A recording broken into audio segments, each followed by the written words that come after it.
What's up, guys? This is Rise and welcome to a special video. The time has come. I am unveiling my 30-0 winning streak, and this was a record-setting win streak that did not occur in GBL. It occurred in Go Stadium's Go Team Up tournament. If you're not familiar with Go Stadium, a great resource for PvP that puts on a ton of fun tournaments, and I managed to do something that I'll probably never be able to duplicate again. I went 30-0. Actually 31-0 to start the tournament, but 30-0 sounds a little bit cleaner. And there's my buddy Ruggs that I played basketball with saying go off Rise on Twitter. That's kind of funny. But yeah, just looking at the posts and some of the funny comments you see saying I should get a random drug tested. My teammate Ali mentioning it. But in a game where there can be a lot of luck involved, and when it comes to like boosts and team composition and picking a lead, to go 30-0 is a pretty crazy feat that I might never be able to duplicate again. And a lot of these battles come against some really elite trainers in the world. So I am ready to show you part one of my 30-0 record-breaking streak up until the semifinals of the Go Team Up. And in the way it works is I'm going to show the group play games, the group play matches in this video. And then I'm going to show you the games in the playoffs in the part 2 video. I could do it all in like an hour and 10 minutes, but that would be kind of monotonous. So we're breaking it up into two 30-minute or so videos. And our first matchup is against Masigno. And guys, I'm going to let you know, looking at these teams, my team and Masigno's team, let's play the Jeopardy theme music in your head. What Mon on my team does Masigno not really have an answer for? Do. He doesn't have an answer for my Charm Alolan Ninetales, and I knew that going into this match. And in my 3 group play matches, I scheduled them all back to back to back, and nothing against Masigno, but I essentially just used this as my warm-up match because I know that as long as I saved shields for Alolan Ninetales, there wasn't really anything he could do. Because, I mean, what's his best answer for it? Like, Azu? Lapras? I don't know. Like, literally my Alolan Ninetales beats his entire team in the 2 shields. You see me undercharge here because I CMP'd, so it's going to let me farm this down for a little bit more energy. So a nice little undercharge farm down here. I know there's a Mandibuzz in the lead. My Air Slash Mandibuzz will beat his Snarl Mandibuzz, and I wanted a little bit more fighter coverage with my team, so that's why I have Air Slash. I also rocked Air Slash because of grass types and because of Scrafty, because Scrafty gives my team a little bit of an issue. But and just in the popular Great League team that I've done some videos on really stemmed from my GOAT Team Up run and my core of Vigoroth, Mandibuzz, and Mew. So yeah, I'm actually only going to show for Masigno's matchup this one battle because it gets really repetitive. I'm pretty much just saving shields for Ninetales, and there really wasn't a whole lot he could have done. So I do take a 5-0 score against Masigno. I was the DD, and now here's where it gets a little more interesting. Evie Sophie. Go follow her on Twitter. She's a terrific follow on Twitter. Seems like a lovely lady in the Girls That PvP scene. And this matchup now was a little bit more difficult because I'm a person that loves to play with safe swaps, and I don't really have a safe swap against her team. Not everything is safe. So I had to play this really strategically. And you see me over farming on the Vigoroth against the Swampert. And also, at this stage in the group play, we had already sealed the matchup against the previous team. We were losing here, and I needed to go 3-2 in this matchup just for us to get out of the group stage. I need to pull off a 3-2. And so this is game number 1. Evie Sophie was the DD against me, which means she's the double down. So her team thought she had the best matchup against me. Out of the 4 matchups, by the way, my teammates, did I say that already? Panic, Ali Lucky, and Speediest Chief, my terrific teammates. Links in the description. Go follow them on Twitch and YouTube. Yeah, so they were my teammates, and out of the 4 matchups in this group, Girls Play Rough is the team we're playing. and Eevee Sophie was the double down. So every point, every win that she gets worth me is worth double. So for example, if she goes 3-2, it technically counts as a 6-2. So pressure is on Rise to try and pull this game off. And man, it's been a while. But we see Swampert versus the Umbreon here. This is a losing matchup for the Swampert, but Swampert can put in work. And I'm just trying to time my charge moves as best as I can to not allow any fast moves to sneak in from the Umbreon. You see, I've got double. I get a shield. Snarl coming through. Another Hydro Cannon coming through. These really chip away at the Umbreon, who's very tanky. More Snarls coming through. Tries to farm me down in a nice aggressive swap into the Venu. But the thing is, I know a Sludge Bomb would hurt more than anything the Umbreon's going to dish at me, so I just go for the Air Lace right away. I feel like that was the safest play. And at this stage, I'm going to shield because I know they're unlikely going to bait in this situation. So I shield the last resort. And because the Umbreon still has a shield, I realized that there's no point in me throwing an Aerial Ace until I have 2 of them. So I'm just pretty much going for an aggressive farm down here, and I do get the Air Slash down. So we take game 1 versus Sophie. And we need to win 3 out of the 5 to advance our team to the next round. Didn't see what I locked in there. Swampert versus Umbreon. Not a great lead, but I'm okay with staying in here because you see I have a Mew in the back. And I know Swampert can hold its own at least against Umbreon. If I sneak in enough mud shots, I can actually flip this matchup, which is why you see me over farming so much for trying to potentially sneak in a mud shot. We CMP here on the first move. We're both over farming. In comes another foul play. I can't imagine. I do shield. Okay, let's see what's going on. Rise in the past's head. Going for more Hydro Cannon. Swampert will outpace Umbreon. It takes, on average, 9 turns for Swampert to get to its Hydro Cannon because it's 10-8, 10-8.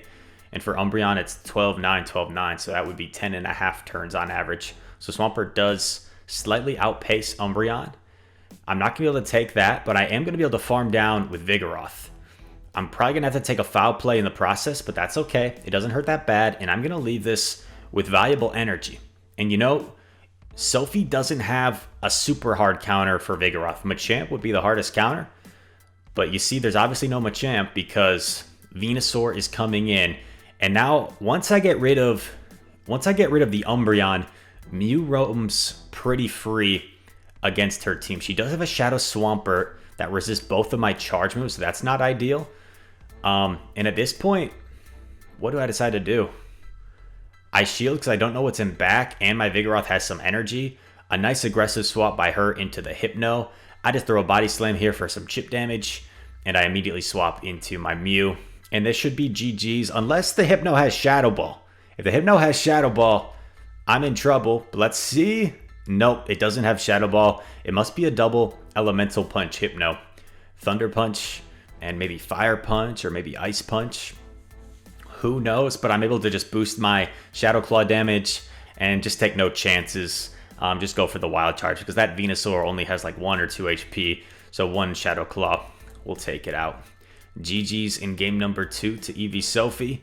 The counter goes to 7-0. 7-0 so far. Mandibuzz versus Umbreon. So because I have Air Slash, it's slightly better for me. Because you see my Air Slash damage really starts to chip away. I say starts to chip away, but this is such a battle of the tanks.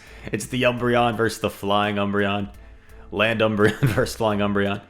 But yeah, so what I do in this matchup is I just focus on my quick moves. That's it. I try and sneak in enough.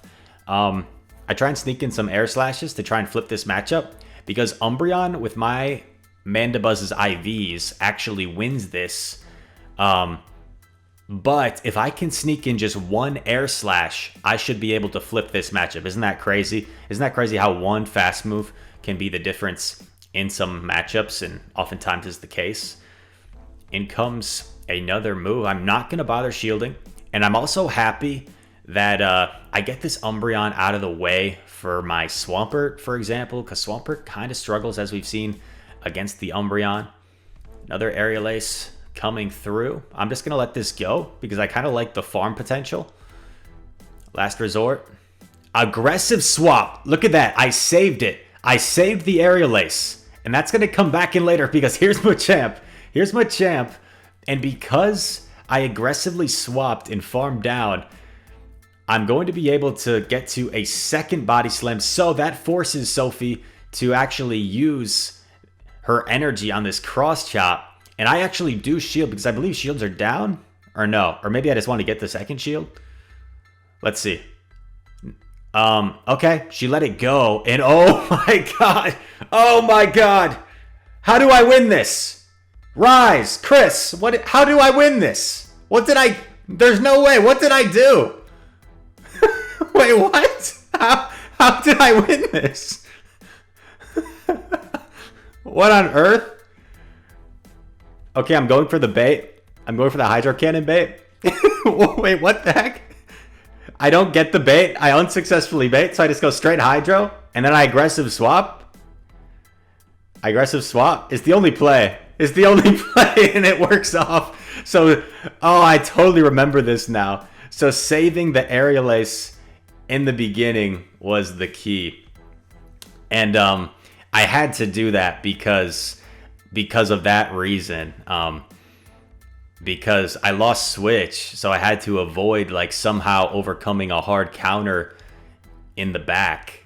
If they had shielded, because they could have shielded the Umbreon and taken Switch, and I would have been screwed. I just would have been screwed because it would have been a Champ on Vig and Venusaur on Swampert, which it was. But because I aggressively swapped and just had played with my energy, I'm able to flip that. So that was pretty crazy. And I think that secured the 3-0, right? And I'm used to doing these like 10, 15-minute GBL videos, so anytime I go to like 30 minutes, I'm going to lose track of what battle we're on eventually. But Vigoroth versus Swampert, this is favorable for Vigoroth in the one shield, I believe, because my counters do a lot more than the mud shots, and I can survive one Hydro Cannon, but not by much from a Shadow Swampert, as you see. Look, that puts me into the red. I'm not getting too greedy with over-farming, mostly because I'm afraid that like a Shadow Machamp could aggressively swap and just counter me down. So Machamp comes in, it only has 2 counters worth of energy, which isn't too bad for me. When Machamp gets loaded with energy, that's when it's scared. Now I have to make a call here. I know Sophie built up to the Rock Slide, so I am going to shield, and I correctly call the Rock Slide, which is great. In comes the Bastiodon! The Bastiodon making an appearance! And we have the Swampert on it, so we're looking in a pretty good position. We are down a shield, I believe? Or did we get both shields already? No. They still have a shield. We're out of shields. So I just need to be a little bit careful here. And this is just where knowing your counts comes into play and being able to overfarm. I think I actually could have thrown a couple more mud shots there, but I just didn't want to get greedy. I was almost capped out of energy anyway. And I knew the Machamp was out of energy. And you're going to see that because of how much I overfarmed, even though the Machamp snuck in a counter there, I'm actually still able to get to 2 Hydro Cannons. Just showing you how spammy Swampert is. And I ended up taking it out for a game number 4 victory, I believe, against Sophie. So, pretty cool stuff there. And at this point, because I remember these first 3 sets that I'm showing, even though I only showed you that first one, that one match of the first set. Because if I showed you all 5 games of that first set against Masigno, the comments would just be like, the only reason you went 30-0 is just because you abused Charm. Well, it was really just one match that I kind of abused Charm because my opponent didn't have an answer for Charm, and in a tournament like this, I can't let my team down. You got to do what you got to do. But it looks like we're thinking about what we want to lock in for game 5, and I don't think we brought the Ninetales yet. So we're bringing it for game number 5. We're trying to call an Umbreon lead once again.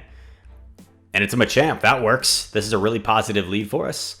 Sophie stays in and sees that it's Charm and not Powder Snow.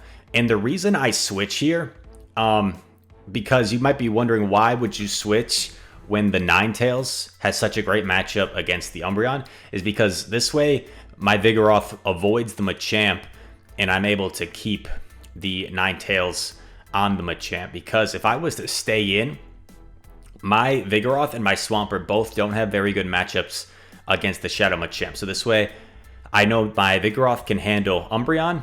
I do have to commit a shield just to be safe. But I know my Vigoroth can handle Umbreon, and that way I can make sure that my Ninetales stays on the Machamp. Questionable play here by me, not throwing the Body Slam just to avoid having to use this shield. But it's not the end of the world because I have all this energy, and I'm going to be able to get off 2 Body Slams against the Machamp. So I think I could have played that either way, and it would have been fine. I get off 2 Body Slams, and this Machamp's about to go bye-bye, and we're going to have a somewhat healthy Ninetales and a Swampert in back, but it's a Venusaur, and it beats both of our back Pokemon, so we have to aggressively swap. Really quick reaction there that I needed, because if I am slow, if I don't make that right away, I don't get off that Weather Ball, and then the Venusaur just Frenzy Plants my Swampert. So man, that was actually, it was looking so good, and then it was a little too close for comfort. But Swampert mud shots down to Venusaur in the end. Swampert counters Venusaur, confirmed, and we take the win against Eevee Sophie. So 5-0, 5-0, 10-0, and now we play against the number 11 ranked trainer in the world, Yurkoski, all the way from Chile, representing Rigorosos Gaming. And this guy is so good. He's got a very GBL-oriented team, a very tanky team. G-Fisk, Azu, DD, Umbreon, Wigglytuff, and Drifbloom. And I hate seeing Umbreons on opposing teams because then my Mew isn't a safe swap anymore. And also G-Fisk was annoying to deal with because it beats both my Mandibuzz and my A9 pretty bad. So but I do get, you saw I got the favorable lead, Vigoroth against Umbreon. And then he safe swap DD. And what I like to do, as you might have seen in some of my GBL videos, is I throw a Flame Charge, and then I just shield and Shadow Claw all the way down. And that way, I have to expend a shield, but I get a lot of energy out of it. And this is a questionable play as well, going Flame Charge here. Because he's unlikely going to shield his Umbreon, right? Because he knows it has a bad matchup against the Vigoroth anyway. So I probably should have went for the raw damage. I'm not sure what I was thinking there. But now we're obviously going to come back in with the Vigoroth. We're going to have to eat at least 1 foul play, maybe 2, because it looked like the Umbreon overfarmed before. In comes Wigglytuff, and this game's not over, because he still has 2 shields, right? He still has 2 shields for his Wiggly, so he was trying to get fancy on us. I know that I'm going to be able to get to another Body Slam. Unfortunately, a Charm gets through, which is not ideal. So I am going to switch into Swampert. That way my Vigoroth is still has a couple counters worth of health that it can deal out in back. And I'm not getting too fancy. Oh my gosh. Oh my gosh, I think I remember what happens here. This is actually insane. Because that Umbreon is still alive. So I'm overfarming. I'm ready for the sack. And then he sacks. When I can't farm anymore. So I stop tapping. I undercharge. I get 1 mud shot through. And that 1 mud shot allows me to get to this Hydro Cannon to take out the Wigglytuff. Oh my goodness. Did you see the undercharge there? I had to do that perfectly because the Umbreon had energy, and I needed 1 mud shot to KO, and oh my gosh, because if I take out the Umbreon, 1 charm takes me out. So a game that was like really looking comfortable for us, and somehow Yurkoski made it that close. And you know what? Maybe Yurkoski got demoralized after he made such a nice play and lost. Amazing lead. Cannot ask for a better lead than this. He stays in for a bit, and we brought our Ferrothorn. My Ferrothorn did not see a whole lot of play throughout this tournament, but we bring it this game because I think my thought process here was he wasn't going to want to use DD as a safe swap anymore because it had such a terrible time against that Mew. So I figured Ferrothorn probably didn't have to worry about the DD safe swap. So I called that he wasn't going to bring DD, and that way, in case I lost the lead, I would have swapped into Ferrothorn because nothing on his team really hard walls Ferrothorn except for DD. And even that, Ferrothorn's going to resist the charge moves. So it's not the worst matchup in the world. It's definitely not a good matchup for Ferrothorn. but it's not the worst matchup in the world. You saw me farm down that Azu, so I'm going to be able to dish out a lot of damage. He aggressively swaps into his Drifloon, and this is a little bit tricky, but because I was able to dish out a lot of damage... Oh, this is interesting. Oh, I think I'm just taking a move. I think I'm just taking the energy with Swampert. Is that what I'm doing?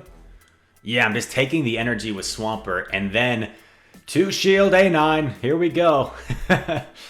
The G-Fisk is nowhere to be found, so A9 is going to town.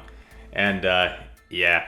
Do I... Oh, man. He might double bait me. Yeah, he double baits me with Icy Wind.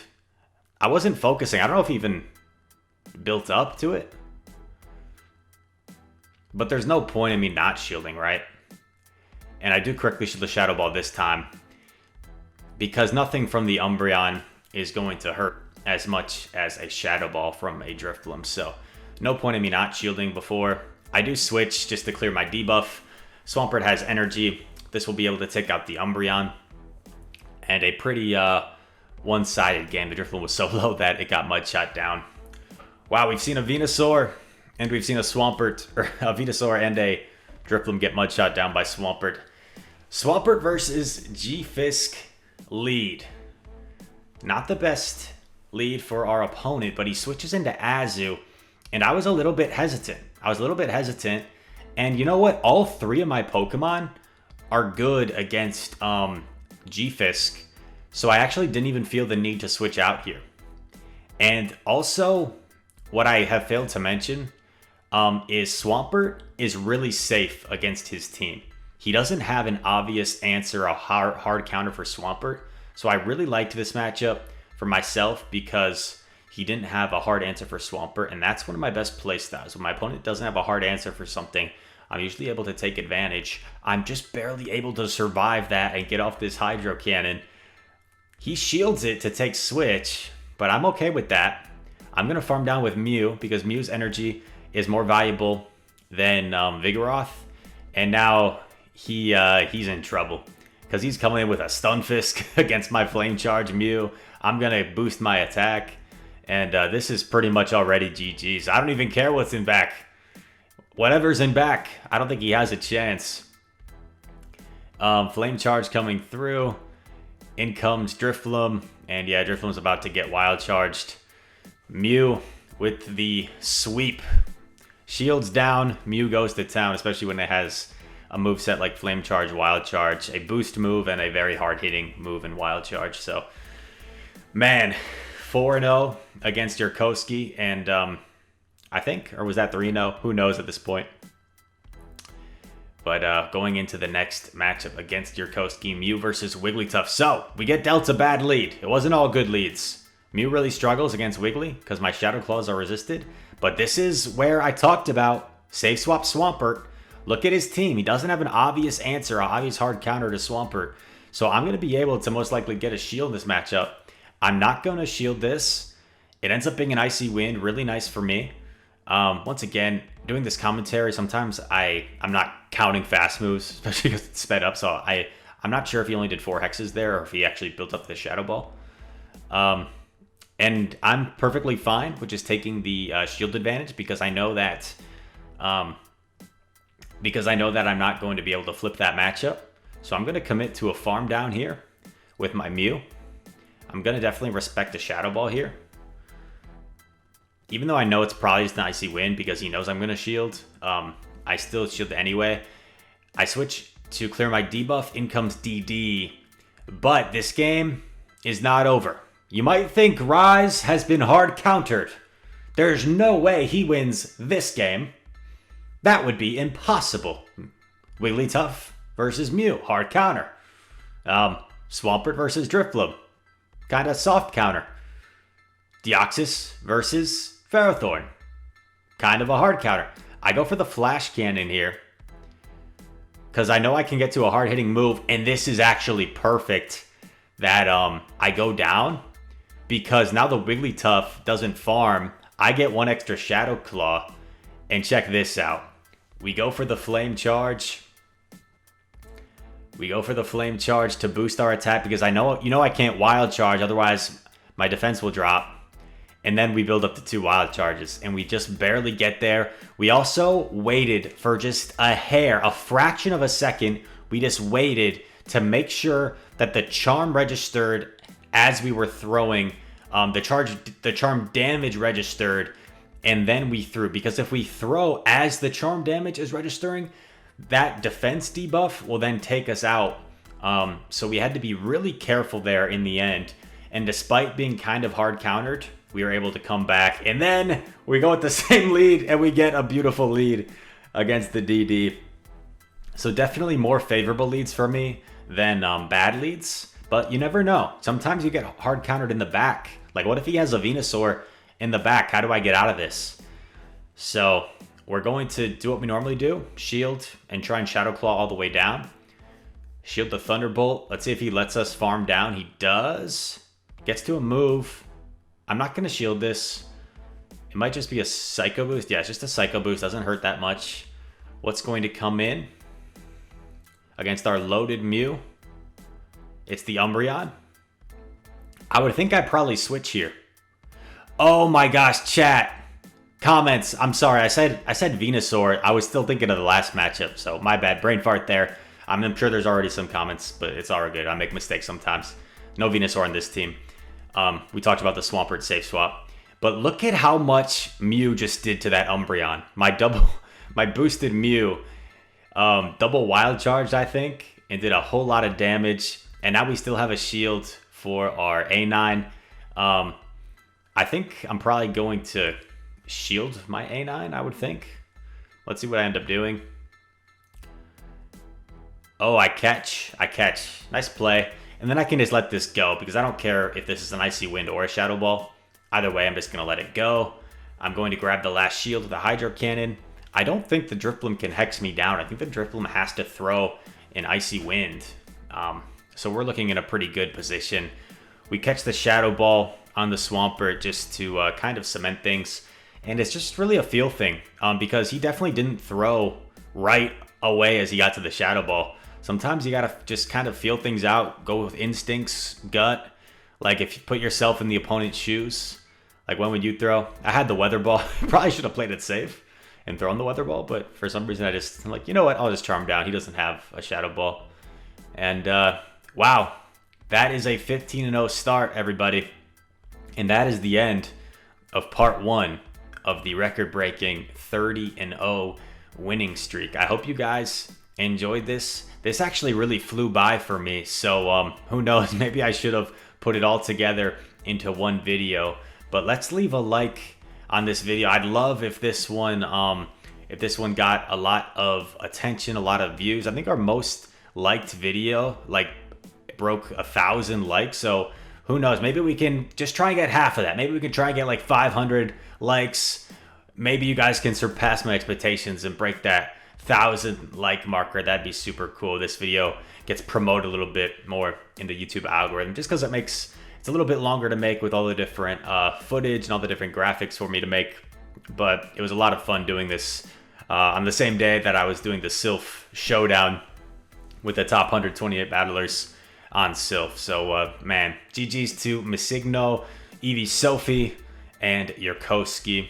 Really, really talented battlers out there. And in part 2, which will be coming later this week, we will see another 15-0 stretch against some elite battlers like Auburn, for example, Pablito, and Jan Eric. So that's it. Thank you for watching. Hope you guys enjoyed. If you did, make sure to leave a like and subscribe. And all that said, hope to see you in the next one. Peace.